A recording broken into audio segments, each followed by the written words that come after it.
తూర్పు గోదావరి జిల్లా గోపాలపురం మండలం కరగపాడు గ్రామంలో పులి సంచారం కలకలం రేపుతుంది. ఇవాళ ఉదయం అడవి పందిని చంపి తినేసింది పులి. ఈ ఘటనను చూసి హడలిపోయారు స్థానిక రైతులు. ఉదయాన్నే పశువులకు మేత వేయడానికి వెళ్లిన రైతులకు పులి అడవి పందిని తినడం కనిపించింది. నిన్నటి వరకు మాతంగి మెట్ట వద్ద హల్చల్ చేసిన పెద్ద పులి ఇవాళ 5 కిలోమీటర్ల సమీపంలోని కరగపాడులో ప్రత్యక్షమైంది.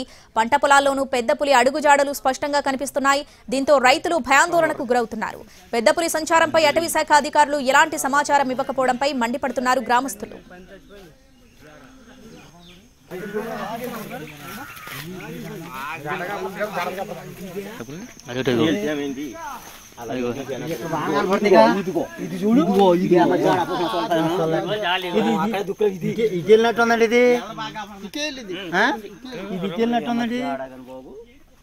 తూర్పు గోదావరి జిల్లా గోపాలపురం మండలం కరగపాడు గ్రామంలో పులి సంచారం కలకలం రేపుతుంది. ఇవాళ ఉదయం అడవి పందిని చంపి తినేసింది పులి.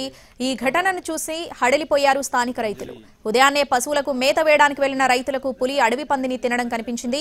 నిన్నటి వరకు మాతంగి మెట్ట వద్ద హల్చల్ చేసిన పెద్ద పులి ఇవాళ 5 కిలోమీటర్ల సమీపంలోని కరగపాడులో ప్రత్యక్షమైంది. పంట పొలాల్లోనూ పెద్ద పులి అడుగుజాడలు స్పష్టంగా కనిపిస్తున్నాయి. దీంతో రైతులు భయాందోళనకు గురవుతున్నారు. పెద్ద పులి సంచారంపై అటవీ శాఖ అధికారులు ఎలాంటి సమాచారం ఇవ్వకపోవడంపై మండిపడుతున్నారు గ్రామస్తులు.